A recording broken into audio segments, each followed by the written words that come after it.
I'm here to stand in solidarity with all of the survivors of Diddy and for the agenda for cruelty-free artistry to be something real. There's too much pain. There's been too many victims. There's too many survivors. They're speaking for the victims except for the prosecution. I was the only one there to stand in solidarity other than the prosecution.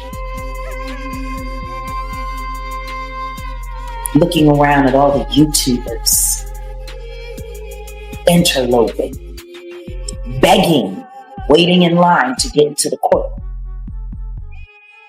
so that they could gossip, or should I say, misinform the public of what's real. Thank God for court transcripts, because I can honestly say that there would be 80 million remixes if it wasn't for that. I had to be there. And not just that, I was there as a reporter myself, as a journalist myself. I needed to be there to document that first day. It's one of the most important parts of my journey for cruelty free. But I wanted to be there and make prayer before everybody got there. And just reach out to the prosecutor as they came up and let them know. You have platforms that are backing you. We're praying for your success. And that moment with her was awesome. I prayed for her. I prayed for her safety. She told me that she does the same for me. And I asked her the most important question there was to ask: are you ready? And she looked me in my face. I called her on a bluff, and she said, "We're ready." Jaguar Wright lately opened up in a way that has everyone talking in a cool and steady tone. She recounted personal events that pushed Diddy's name to the forefront. She discussed the pressures that exist behind the scenes in the entertainment business, as well as how tough it is for artists to be honest. Her comments were not confrontational, they were thoughtful but very disturbing. She stated that many of the stories that the public sees are merely a portion of a much larger picture. Viewers could feel the intensity in her words, and her message was plain. There is more going on than meets the eye. Jaguar did not point fingers. She simply expressed what she felt needed to be stated. I've already spoken to him. That's the thing. Anything that's about to be said in that courtroom, I've already spoke about at length here on this couch. Front door locked, unlocked. Are they saying anything different than I've already said that they be doing? Yeah, you're right. You're on it. How many times have I said? This Akata is wild. They wild.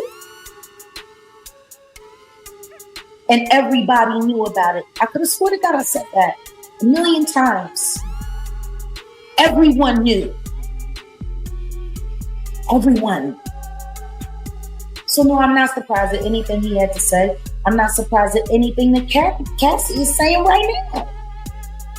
What I do find interesting is that everyone is acting so surprised. What will I say about what he said? I think he's telling the absolute truth. Like when the opening statements in the defendant's case start as, well, my client has drug addiction and he suffers from jealous primal rage. I mean, yeah, he did these things, but it really wasn't that bad. Everybody loved him, and they wanted to be loved by him in the manner in which he likes loving people. What did I say about R. Kelly? Do y'all remember the first time we did the blue couch? After the chair. When it went from the light bulb to the couch with a light on it. I'm just saying. Yeah. Love and year. Love it, yeah. How is this any different? Is nobody realizing that a lot of the testimony that we're hearing against the diddler right now, very similar to the things that people were saying about R. Kelly? Yeah. Why is nobody paying attention to that? Why does no one want to look? Jaguar defined the entertainment industry as one replete with well-kept images. According to her, what people see online or on stage frequently masks the stress and challenges that artists experience. She mentioned Diddy as someone who has been a part of that system for decades, implying that there are layers of power that most people may not notice. Her tone wasn't angry, it was thoughtful, as if someone had finally told the truth. She stated, "That silence has become the standard in the field, which gives certain people more control." Jaguar's words led people to delve deeper into the tales they followed. She is not accusing, she is simply asking questions and starting conversations. Games. Let's not act like that's not real. When a dirty old man comes at you, do you think that little white girl, the 25 grand a cheap girl, meant half of the stuff that she was saying to Shannon Sharp? Of course not. All of this shows that Sean Combs is a terrible guy, but it doesn't amount to RICO. I am one of the people who argues and debates that a lot of this shows RICO. And, Kid Cudi seemed to have a lot of stories that matched up with the predicate acts to RICO. Did you agree or disagree? Did it? Heck yes, we think he did it. But I don't know if that's enough to prove arson as one of those crimes that they've alleged was part. Jaguar admitted that coming forward was not easy. She noticed that expressing her experiences took time, reflection, and a great deal of emotional strength. In her own words, it's about healing rather than blame. She mentioned that she kept quiet for years because she did not feel safe enough to speak openly. Now she's found the courage to talk up, not to offend anyone, but to shed light on how the business operates behind closed doors. Her message is about inner growth and honesty. She reassured viewers that it is okay to ask uncomfortable questions and share their journey, even when it is painful. Telling people not to care about her baby. He said Mary Magdalene was a whore. And he compared her like, and y'all better not be affected by that baby bump. Whores have babies too. Who says that? Wow. Talking about he knows where her family is from because he's from New London, Connecticut.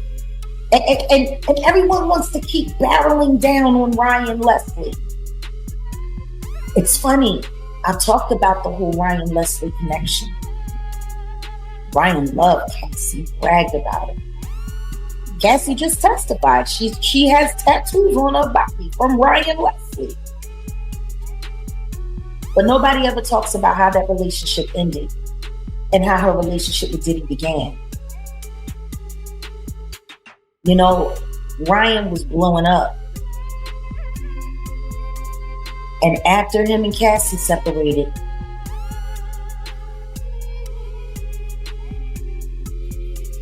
gone. I wonder why.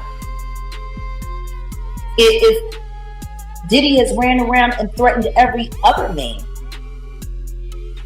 that was interested in Cassie while he was busy her, neglecting her, confusing her, why wouldn't we think that he put the moves on Ryan Leslie? I thought it was interesting when he did Drink Champs, because he just recently, not that long ago, did a Drink Champ interview with Nori and them over on the Peer Pressure podcast. I was shocked to see that. I didn't understand the relevance. I didn't understand why he would do anything for a network that was affiliated with Diddy. I didn't get it. Didn't make any sense to me. Not at all. But what I do know is this. Diddy has a history of bullying women into relationships with him and bullying men away from the women that he desires. Jaguar's comments regarding secret industry events piqued everyone's attention. She stated that some of those gatherings felt more like highly regulated environments in which people were expected to behave in a certain way. She didn't go into depth, but her face expression showed enough. These were not typical events. Jaguar emphasized how these events lingered with her for years. She spoke gently, but it was evident that she wanted everyone to comprehend the emotional effect of what she had witnessed.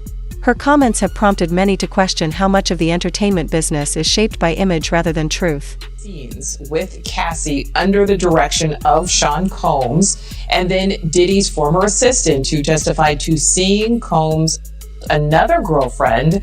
Which one of these three men do you think potentially had the most impact? I actually think it's Kid Cudi, and that's because the things that he is testifying to brings us outside of the realm of domestic violence and these kind of crimes that we've been hearing a lot about. Remember, in a racketeering case, they have to show a criminal enterprise and these ongoing criminal predicate acts that we refer to them as. Something like arson, something like that car bombing that Kid Cudi testified to, the break-in, residential burglary, all of those things start to paint the picture that this is far more than just a incredibly jealous or a man, that this is someone who is willing to extend beyond that and commit crimes. And that, I think, is really moving the needle as far as the racketeering charges go. All of this kind of fits into that overall scheme of a criminal enterprise. But I think when the government starts to extend beyond the freak-offs and beyond they start to paint a fuller picture for the jury of just really how this person operated. Jaguar claimed that one reason so many artists stay silent is a culture based on control. She said that strong people frequently preserve records or use influence to protect themselves. While she did not specifically blame anyone, she did say that this is one way the system keeps itself in place. She stated that many artists feel stuck. They want to talk but are concerned about losing chances. Jaguar acknowledged that speaking out carries risks, but she thinks it is worthwhile to defend future generations of artists. Her narrative has sparked a wider conversation about how influence and loyalty work behind the scenes. And don't nobody ever think he needs to be subpoenaed for any of it. If we go back and we think about things that he said before Cassie filed the lawsuit, right before Cassie filed the lawsuit, he was talking about how Diddy used to send videos of Cassie getting partied on, getting freaked off on. And he said he called him and he said, "Hey, have you seen this? I thought this was your girl. I thought you loved it." "Oh yeah, she loves it. She loves it. Wooty wooty woo, yada yada yada." That was evidence of a freak off that he had footage of. Why was that not subpoenaed? And if he knows so much, why isn't he a material witness? I don't get it. Everybody's so interested in hauling me off the court to force me on the stand to do this or to do that. But this man is sitting over here, he's been dry snitching for almost 2 years straight. And he's not a witness? Why not?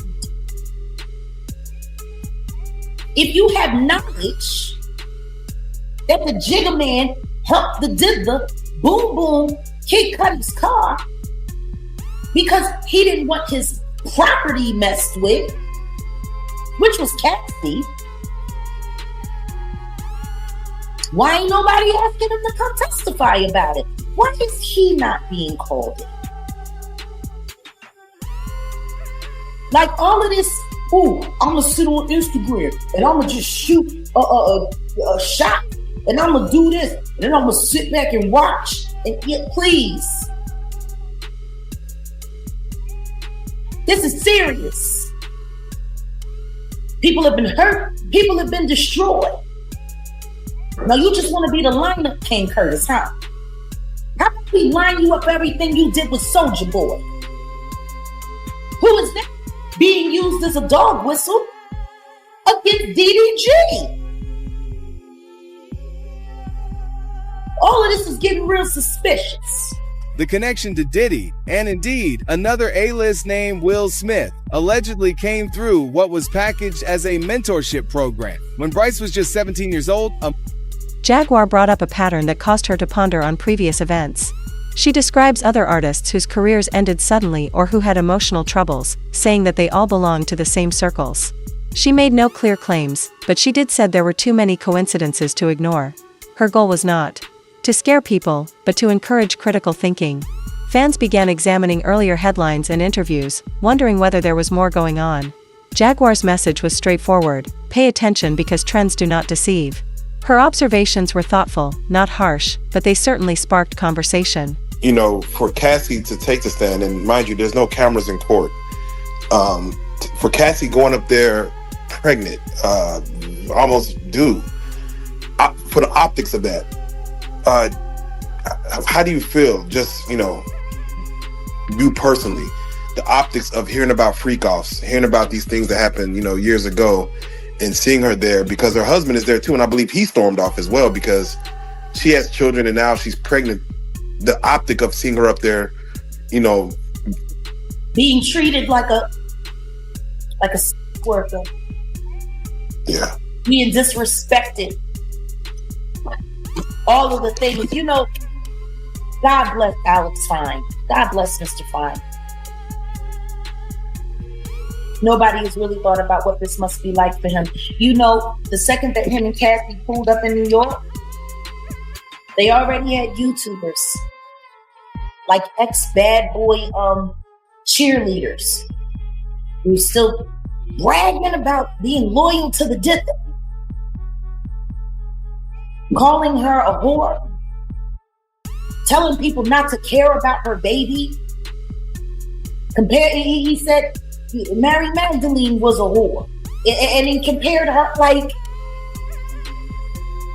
and y'all better not be affected by that baby bump. Whores have babies too. Who says that? Wow. Talking about he knows where her family is from because he's from New London, Connecticut. And everyone wants to keep barreling down on Ryan Leslie. It's funny. I've talked about the whole Ryan Leslie connection. Ryan loved Cassie, bragged about it. Cassie just testified. She has tattoos on her body from Ryan Leslie. But nobody ever talks about how that relationship ended and how her relationship with Diddy began. Jaguar addressed how the media covers stories like hers. She claims that big media outlets rarely cover these types of encounters because they are too complex or feature strong individuals. She thinks that many serious stories get overlooked in favor of entertainment gossip. Jaguar indicated that many issues are considered off-limits, especially if they attack well-known names or businesses. Her comments were not only against Diddy, but about the entire apparatus of fame and media. She encouraged her audience to back genuine voices, even if the message is uncomfortable. "You don't have to agree with me," she stated, "but you should hear me out." Obviously, for what I spoke my truth, you heard me on all the dialogue, but he actually looked at me in disappointment. You heard me? He looked at me like I have no right to be up there. He looked at me like he was like, I don't know, it was eerie. It was like, how could you do this to me? But deep down, I looked at him like, how could you do this to me? You understand? Like the life that I had to live from you doing bad business with me, and I done everything right. You heard me with the bad boy situation. The songs that you stole from me, from the Khalees, not Milkshake B, but Bossy B, to all that that I've done behind the scenes and on the scenes that you took from me and give me nothing. You gave me nothing. You left me to be down here in New Orleans, Louisiana, especially during Katrina, when I had to give my savings to my family. Be honest with you, from the Bad Boy South situation, I signed a $500,000 deal. Uncle Sam took practically 190 of that, left me with practically at least 300 and some thousand. When Diddy said me, because I wasn't trying to be on the road with him or be on the road at all to promote my album, courtesy of Katrina, because no one from outside of New Orleans understood the detrimental situation that has occurred to us. I didn't even understand it. You dig? I'm not used to a Category 5 hurricane. When hurricanes come here, it be Category 3, 2, like that there. It's that you can manage. You understand? I didn't understand the detrimental situation that was going to occur, and he didn't either. So I could understand why he probably was like, get back on the road. You dig? But I couldn't get back on the road. So I gave most of all my money to my family. After I asked this man, say, bruh, you owe me another $500,000. I signed $1 million deal. Give me the other $500,000, or at least a portion of that, so I can make sure my people straight to get. Jaguar did not simply tell her truth. She also questioned why others hadn't. She stated that many people in the industry are aware of what is going on but chose to remain quiet in order to protect their careers. She described the quiet as weighty and said it puts the burden on people who want to be honest. Without accusing anyone, Jaguar stressed that fear and silence frequently go hand in hand. She challenged her friends to consider what is truly important, truth or reputation. Her speech centered more on unity than criticism. She aims to build an environment in which individuals feel encouraged to speak without being judged. A sweet situation, bruh. You know, bittersweet because of the things that transpired with me in the bad boy situation with Diddy and how it went down. That wasn't right on my end, as well as it wasn't right on his end. I'm not going to be biased and just straight blame him for all the things that transpired, but I 100% can say that he's responsible for a lot of things that I wasn't able to do with my career moving forward. So when I went to the courtroom, it was packed. I'm not even gonna lie to you, brother. It was packed. It was pandemonium. People were happy to see me. I ain't gonna lie, I was low key though. I was low key, but I took my hoodie off. I went in there, you know, because it's a public, whatever you dig. Anybody can practically go in there, kind of. So I went in there, and people knew my face. And the first person I seen was Cassie. I seen Cassie. She gave me a little smirk on her face. I knew what the smirk was. The smirk was like, wow, chops here, right? And she was kind of happy to see me. Then I look over to my left, and I see the whole Combs family. I seen Janice, his chairman was there. The twin girls was there. His other daughter was there. All the little cornballs, his little sons was there. You dig? And they gave me the most meanest mug in the world, right? and Diddy come out, right? And Diddy looked like he about a good 99 years old, but he still had a great characteristical attitude with himself. Meaning, I can tell, you heard me, that he's keeping his head up in there, even though it's so hard for him. I can tell that it's hard for him by me going through that situation a couple years ago. But I can also tell that he's keeping his head up. Maybe not for the situation, bruh, but most definitely for his family. He stands strong. Argument that, hey, she was voluntarily in a relationship and you didn't help get her out. But I like that you use the word allow, because that's what the prosecution is really trying to hook onto. They're trying to hook onto the idea that there was no allowing because the tentacles were so deep into Cassie, the coercion was so strong, it was almost as if she wasn't able to get out. Now, I know people are going to hear that and say, look, she had free will. She was in this relationship for so long. There were many things she could have done. Absolutely. But I think part of what what the prosecution is trying to show here with is the coercion can be so strong. The elements of bringing somebody in, having them used for a commercial act, and then using force, coercion, threats, things like that to keep them in the activity makes it hard for the person to get out. You've heard people talk about how Cassie said, hey, everything I have is tied into this in many ways. I'm paraphrasing. But when you have that kind of situation, the allowing part goes away. And for the prosecution, it's about proving it wasn't about allowing. She could not get out of this thing because of the criminal enterprise that